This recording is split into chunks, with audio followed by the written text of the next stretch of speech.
3. शुभ उदෑසනක් කැස්පෑව නගර සභා බල ප්‍රදේශයේ කැස්පෑව නගර සභාවට වරිපනම් බදු ගෙවන ආදරණීය ජනතාව වෙනුවෙන් යමක් කියන්න ඕනේ කියලා හිතුණා. එකයි මම මේ ආකාරයෙන් මේ වීඩියෝ එකකින් ඔබ සියලු දෙනා හමුවන්නේ. ප්‍රථමයෙන්ම කියන්න ඕනේ පෞද්ගලික පළාත් සභා පළාත් පාලන මැතිවරණයේදී ඔබ සියලු දෙනාම කැස්පෑව නගර සභාව තුලින් කැස්පෑව නගර සභාව ඔබ ගෙවන ඔබ වරිපණන් බදු මුදලින් ඒ මුදල් මූල්‍ය විනයකට අනුව වියදම් කරන ඒ වගේම සැමට එකසේ සමාන දේශපාලන බලය මුදල් බලය තොරව සැමට එක ලෙස සලකන නගර සභාවකටපත් කරන්න ඒක වගේම නගර සභාව තුල ප්‍රමුඛතා අනුපිළිවෙලට ජනතාවට සේවය සපයන ඒ වගේම සේවකයන් කාර්යක්ෂමව වැඩ කරන ආයතනයක් බවට පත් කිරීමේ මූලික අරමුණ ඇතිව තමයි ඔබ බලාපොරොත්තු ඇතිව තමයි ඡන්දේ පාවිච්චි කරන්නේ. ඉතින් ඔබගේ බහුතරයක් දෙනාගේ කැමැත්තෙන් මේ වෙනකොට ජනතා විමුක්ති පෙරමුණ ප්‍රමුඛ කණ්ඩායම කැස්පෑව නගර සභාවේ බලය ඔබේ. ඒ වගේම මම කැස්පෑව නගර සභාව තුල නගර සභාවේ විපක්ෂ කණ්ඩායම නියෝජනය කරමින් කටයුතු කරනවා.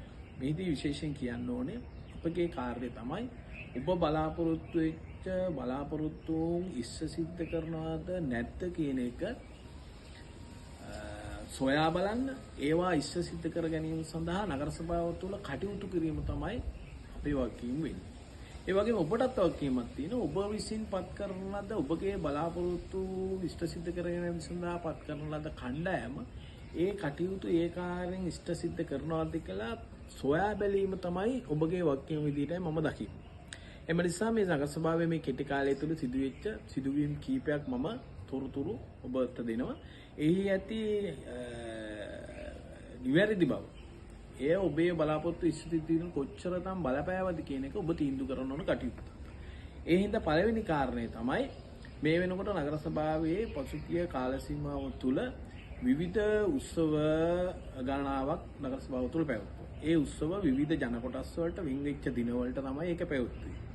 ඒදී මම දැක්කේ නෑ කිසිම වැඩසටහනක් ගුණාත්මක බවින් යුක්ත ඒ වැඩසටහන තුළ මුළු වසර පුරා මිනිසුන්ට යමක් කරන්න පුළුවන් වැඩසටහන් විදිහට නෙමෙයි කරේ. ඒවා එක දිනයක් විතරක් සීමා වෙච්ච ඔබගේ බදු මුදල් වලින් වියදම් කරපු දේශපාලන වාසියක් ලබා ගැනීම සඳහා වූ පවත්වාගෙන ආපු උත්සව විදිහට තමයි මම දැක්කේ.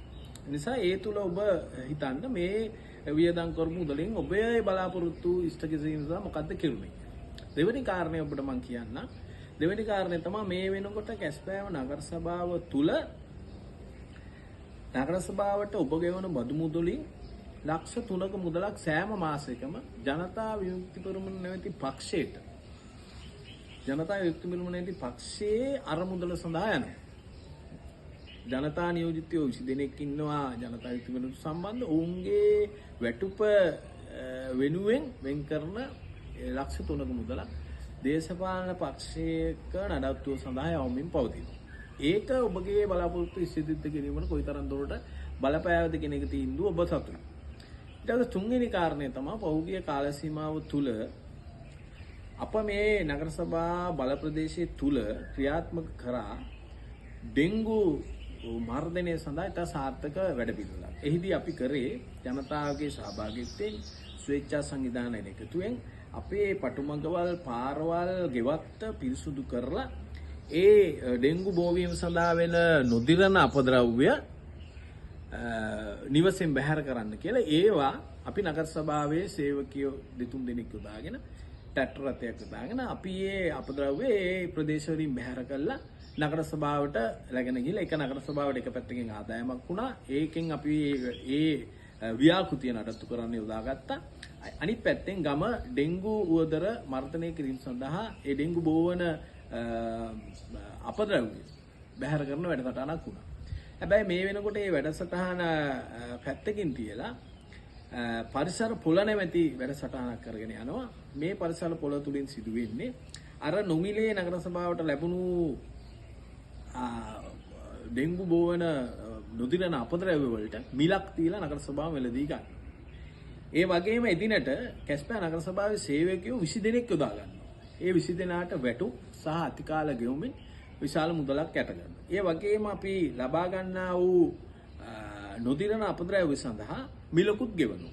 එතකොට අර එහෙම කිසිම මුදලක් යන්නේ නැතුව සීමිත සේවකයෝ දෙතුන් දිනක් හා ට්‍රැක්ටර් රථයක් විතරක් යොදාගෙන අපි කරපු වැඩසටහන සඳහා විශාල මුදලක් වැය කළා. මන්ත්‍රියෝ දෙතුන් දිනක් එතනට සම්බන්ධ වෙලා දේශපාලන වාසියක් ලබා ගැනීමේ ව්‍යාපාරයක් බවට මේ ඩෙන්ගු ව්‍යාපෘතියක් දැන්පත් වෙමින් යනවා. එම නිසා මේ කරුණත් මම ඔබට කියන්නේ ඔබ තීන්දුව කරන්න ඔබ බලාපොරොත්තු වෙච්ච බලාපොරොත්තුන් ඉස්ලිස්ත කර ගැනීම සඳහා මේ වැඩසටහන කොටෙක් දුරට උපයෝගී වෙනවද කියන එක තමයි මගේ කාර්යය. ඒ නිසා දැනට නගර සභාව සතු මා දැක්කපු ඔබට කියන්න ඕන කරුණු එච්චරයි. ඉදිරියේදී තවත් මාසෙකින් නැත්නම් සතියකින් දෙකකින් නැවත වීඩියෝ එකකින් ඔබගේ බලාපොරොත්තු ඉෂ්ට සිද්ධ කිරීම සඳහා අවශ්‍ය කටයුතු මේ නගර සභාව සිදු වෙනවද නැද්ද කියන එක ගැන ඔබට වීඩියෝ එකකින් හමු වෙනතුරු ඔබ සියලු දෙනාටම සුබ අනාගතයක් ප්‍රාර්ථනා කරනවා. මම ප්‍රසාද් රාජපක්ෂ